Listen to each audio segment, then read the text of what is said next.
Semua terima kasih atas kehadirannya dan loyalitasnya untuk menunggu dan kemudian kita interview setelah sidang ya. Ada dua hal yang ingin saya garis bawahi sebelum memberikan kesempatan kepada rekan-rekan yang lain dan juga prinsipal Mas Roy Suryo. Pertama ya, ada kesan yang kuat bagi termohon dan termasuk ahli untuk mendinai putusan yang sudah mengabulkan permohonan bahwa yang namanya penangkapan, penahanan dan sebelumnya penggeledahan itu tidak sah. Dan jangan lupa, tidak sahnya itu tidak hanya didasarkan pada undang-undang, tetapi didasarkan pada tindakan penyidik. Pertama, dikatakan tidak ada alasan subjektif yang bisa terpenuhi. Berusaha melarikan diri, menghilangkan barang bukti, dipanggil 2 kali, mangkir dan lain sebagainya. Yang kedua adalah tindakan sewenang-wenang.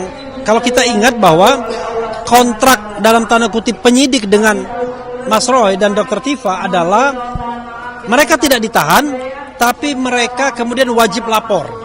Dan wajib lapor itu dipenuhi dengan patut, dengan layak dan kemudian dengan taat. Sehingga tidak ada alasan memang untuk menangkap, dan itulah yang kemudian ditangkap oleh hakim pra-peradilan. Tetapi dalam sidang tuntutan ganti rugi yang seharusnya tinggal menentukan kira-kira besarannya, menurut kami berusaha didinai putusan-putusan tersebut untuk mengatakan bahwa walaupun sudah ada putusan yang mengatakan bahwa penangkapan, penahanan dan sebelumnya penggeledahan tidak sah, tapi tidak serta-merta kemudian berhak atas tuntutan ganti rugi. Ya. Padahal kami berpendapat ya pasti berhak. Karena sudah ada putusan pengadilan, kecuali kalau belum ada putusan pengadilan, hak.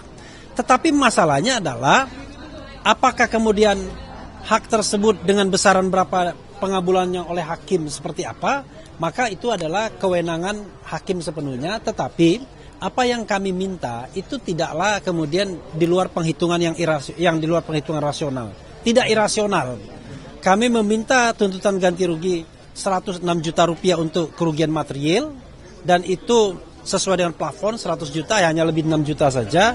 Dan tuntutan imaterial juga yang cuma 100 juta dalam tanda kutip. Dan itu dikatakan oleh ahli tadi bahwa boleh penghitungan tuntutan imaterial. Apa yang kita katakan dengan imaterial itu jauh lebih luas, lebih punya nilai dibandingkan dengan apa yang dicontohkan oleh ahli tadi. Ahli tadi bicara tentang opportunity loss yang lain yang tidak jelas, tapi Mas Roy sudah mengatakan soal nama baik, ya, kemudian track record dan lain sebagainya yang tercederai, terganggu, dan itu proven, dibuktikan dengan bunga, ya, bunga papan dan lain sebagainya. Nah, karena itu kami memohon mudah-mudahan ya setelah nanti kesimpulan sidang kemudian putusan itu siang hari, biar kita bisa lihat sidang di Pengadilan Negeri Jakarta Timur, Dr. Tifa, maka mudah-mudahan sidang ini bisa dikabulkan. Berapapun angkanya itu nggak penting, yang penting kita berusaha menegakkan keadilan, dan berapapun angkanya pasti akan disumbangkan ke yayasan sosial. Itu saja, silakan. Yang lain dulu ya, Risan. Bang Risan. Ya. Terima kasih. Jadi tadi sebenarnya kalau kita lihat ya, waktu yang diberikan juga sebenarnya dibilang cukup tidak, kurang iya. Ada beberapa pertanyaan yang sebenarnya yang banyak yang harus kita kupas di ahli tadi ya. Nah, tadi yang ingin kami tanyakan adalah masalah yang telah disampaikan Bang RH tadi, bahwa ahli dalam hal ini tidak pernah melihat putusan pra-peradilan nomor 99 peradilan pertama ya Bang ya? Tidak pernah membaca. Dan ahli tadi menyatakan bahwa alasan penahanannya adalah subjektif ya. Artinya melihat bahwa pelimpahan harus ditahan. Bagaimana dengan ancaman yang 5 tahun? Apakah harus ditahan? Nah, kalau melihat kurang 5 tahun. Ancaman di bawah 5 di atas 5 tahun kan harus ditahan. Kalau tidak 5 tahun berarti tidak ditahan. Apakah harus ditahan? Kan begitu. Nah, ini ketika tadi rekan-rekan kita menanyakan apakah melihat pertimbangannya, putusannya tidak. Karena kita jelas-jelas kita melihat dalam pertimbangan tersebut bahwa majelis menyatakan itu tidak sah karena melihat ada wajib lapor. Wajib lapor itu sudah berapa kali dilakukan oleh Pak Roy. 30. Tidak pernah absen. Itu salah satu hakim menyatakan bahwa ini tidak sah. Kemudian kedua juga kooperatif. Untuk pemeriksaan semua segalanya ya Pak ya, kita sudah kooperatif. Artinya tidak ada alasan sebenarnya untuk menahan dalam rangka pelimpahan tahap 2 ini. Nah inilah pertimbangan-pertimbangan ini yang tidak didengar apa tidak dilihat ya, tidak dibaca oleh ahli. Nah, itu mungkin yang salah satu dari kami. Itu Bang. Oke. Ya, silakan.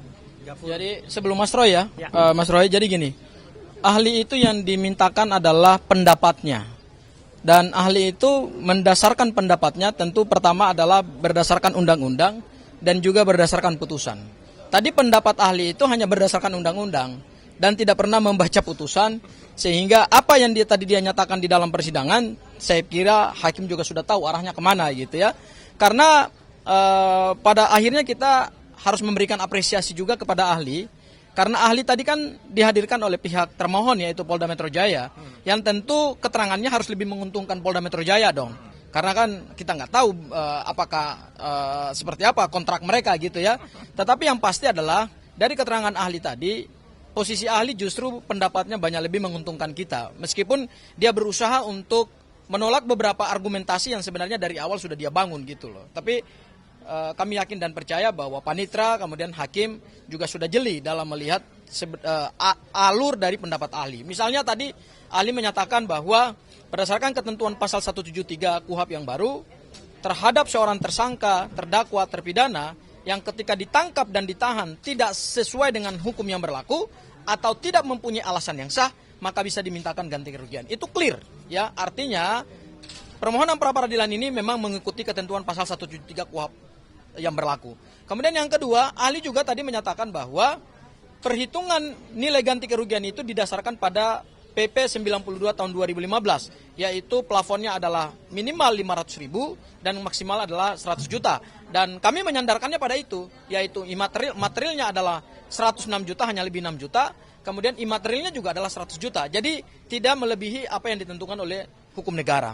Kemudian juga yang ketiga, ahli juga tadi mengatakan bahwa selain material, pemohon juga bisa mengajukan yang imaterial. Jadi sebenarnya pendapat ahli tadi justru menggugurkan beberapa pertahanan daripada Polda Metro Jaya. Dalam hal ini adalah argumentasi hukum yang dibangun pada saat mereka menyampaikan jawaban, kemudian pada saat mereka menyampaikan duplik. Jadi kami melihat bahwa arah mata angin dari pembuktian hari ini sudah lebih menguntungkan ke kami. Tinggal kemudian bagaimana hakim secara hati nurani, kemudian dengan independensinya, prinsip imparsialitasnya, kemudian merangkai semua dalil-dalil yang kami bangun pada saat surat permohonan pra peradilan, kemudian replik kami, termasuk juga jawaban dan duplik dari termohon, termasuk juga ahli yang kami hadirkan dan ahli yang dihadirkan oleh pihak termohon. Mudah-mudahan hakim menemukan titik terang di situ bahwa pemohon memang wajib untuk diberikan nilai ganti rugi, berapapun nilai ganti rugi yang akan diberikan oleh hakim pra peradilan, jangankan 100, jangankan sampai 206 juta yang kami mohonkan, 1 rupiah pun kalau memang itu didasarkan pada penalaran hukum yang bisa dipertanggungjawabkan dan berdasarkan fakta-fakta persidangan, tentu kami akan terima. Ya, jadi kami di sini tidak mengejar nilai berapapun yang mau dikabulkan, yang penting dikabulkan demi keadilan dan demi penegakan hukum. Terima kasih, Mas Roy. Selanjutnya Mas Roy. Baik. Assalamualaikum warahmatullahi wabarakatuh. Yang pertama-tama kami semua, saya pribadi dan juga atas nama tim Tokham mengaturkan terima kasih sebesar-besarnya kepada Dr. Hendri Jayadi Pandiangan, sarjana hukum, magister hukum, yang saat ini menjabat sebagai Dekan Fakultas Hukum Universitas Kristen Indonesia atau UKI. Ya gitu, beliau tadi menyampaikan itu. Karena apa? Karena sebenarnya benar tadi kata Pak Refli, kata juga Pak Ristan dan juga Pak Gafur. Sebenarnya keterangan yang disampaikan oleh beliau itu, meskipun itu saya terus terang ya, karena saya beberapa kali juga menjadi ahli, itu tidak boleh hanya menggunakan asumsi atau ini pendapat saya dan silahkan kalau itu ditentang. Sebaiknya dia benar-benar netral gitu. Tapi kalau kita benar-benar menggunakan pendapat dia, sebenarnya kita sangat diuntungkan. Karena pertama, ya dia mengatakan salah dia sebenarnya. tadi teman-teman mungkin nggak sampai karena saya ngikuti betul ya. Dia mengatakan minimal itu ketika dia ucapkan pertama kali sesuai dengan aturan, dia bilang minimal 50 juta, maksimal 100 juta. Salah. Ya, itu ada rekamannya, silakan dilihat. Ya, minimal harusnya 500.000. Ya, kalau minimal 50 juta berarti kita dapat minimalnya 50 juta kalau menurut ahli tadi. Ya, itu yang pertama, kesalahan yang pertama. Yang kedua adalah apa? Ya, kita semua tertawa. Tentu teman-teman juga, saya juga tadi sempat baca komen dari beberapa netizen. Terima kasih ya. Yang mengatakan bahwa ketika ahli mengatakan tidak baca putusan pra-peradilan. Dan dia mengatakan karena saya nggak mau masuk ke pokok perkara. Loh, jauh banget. Pra-peradilan memang tidak menyidangkan pokok perkara. Pra-peradilan memang hanya menguji formalnya.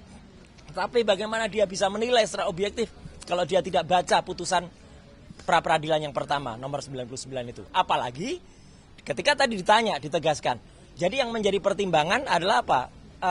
Putusan pra-peradilan atau undang-undang yang ada. Nah, dia agak sedikit mencoba berkelindan di situ, tapi ya saya maklumilah dia mencoba berselancar di antara itu. Dan juga ketika kemudian dia berusaha, tampak betul berusaha tadi kata Bang Refli mendinai atau menolak lagi putusan pra-peradilan yang pertama. Padahal nggak boleh. Putusan pra-peradilan yang pertama itu sudah sah. Dan itu sudah inkrah ya, dan itu tidak bisa digugat lagi. Jadi harus, dan ini sebenarnya hari ini hanya menguji saja ya apa yang sah atau apa yang tidak dari permohonan kami. Dan sekali lagi terima kasih dari ahli ini. Yang paling penting adalah apa? Dia mengatakan bahwa imaterial itu boleh ya, imaterial itu boleh dimintakan atau boleh dimohonkan. Ya, hanya mungkin dia tadi menggunakan dasar yang kemudian dibacakan lagi oleh Mas Gafur Sangaji. Jadi sekali lagi tolong ya, ini pesan saya kepada semua ahli, kalau mau membicara soal undang-undang, baca dulu undang-undangnya. Ya gitu. Dia tadi juga nggak baca undang-undang tentang kerugian negara itu, nggak baca, baru dibacakan Mas Gafur, baru dia membaca. Jadi itu ya pendapat saya. Tapi sekali lagi saya ngaturkan terima kasih kepada Pak Dr. Hendri Jayadi Pandiangan, karena apa? Sekali lagi itu menguntungkan kami. Ya, itu menguntungkan kami untuk biar kami nantinya akan bisa melakukan simpulan yang besok akan kita bacakan jam 2. Bukan dibacakan, diserahkan. Tidak ada pembacaan. Jadi hanya diserahkan jam 2 siang. Dan insya Allah meskipun tadi hakim belum memastikan, tapi kita mohon hari Kamis itu putusannya juga siang. Supaya kita bisa dan yang penting lagi bukan hanya hari Kamis, apa? Hari Jumat lusanya. Silakan datang lagi untuk pra-peradilan yang keempat. Ya, kita sudah mendaftarkan pra-peradilan yang keempat dan jadwalnya adalah besok hari Jumat. Ya, kita tunggu jam 9 ya, jam 9 pagi. Jadi itulah pra-peradilan keempat. Tentang apa? Tentang pencekalan. Ya, gitu. Ya, pencekalan dan ada beberapa ya gitu, tapi yang penting tentang pencekalan. Jadi sekali lagi terima kasih kepada teman-teman semua, dan sekali lagi apa yang kita mohonkan itu adalah tentang kerugian ya, ganti kerugian soal uang ya gitu, tapi jangan dinilai uangnya karena kami tidak melihat apa itu uangnya, tapi uang itu didapatkan dari mana dan siapa pengguna uangnya. Jadi selama pengguna uangnya itu adalah clear, baik, dan kita akan salurkan kepada yang berhak, itu tidak perlu katakan dipertanyakan lagi ya, karena apalagi kalau uang itu digunakan secara tidak sah seperti ini. Nah, kalau ini orang menggunakan uang tidak sah kayak gini nih ya gitu, silahkan dibaca sendiri keterangannya. Jadi kita menggunakan itu putusan ini insya Allah akan kita manfaatkan untuk sahabat-sahabat, untuk teman-teman yang lebih memerlukan. Sampai jumpa besok mungkin singkat banget ya gitu, tapi silahkan jumpa lagi. Yang ramai adalah hari Kamis dan juga hari Jumat di tempat ini. Sekian, terima kasih. Wassalamualaikum warahmatullahi wabarakatuh. Waalaikumsalam warahmatullahi wabarakatuh. Ya. Cukup ya. Cukup ya. Okay. Uang tidak jahat. Nah, uangnya nggak jahat. Tapi yang jahat adalah menggunakan uang itu, riwayatnya. Nah, itu yang jahat. Yang jahat itu mendapatkan uang dengan cara tidak halal. Nah, itu makanya kita halal. Ya, oke. Terima kasih ya.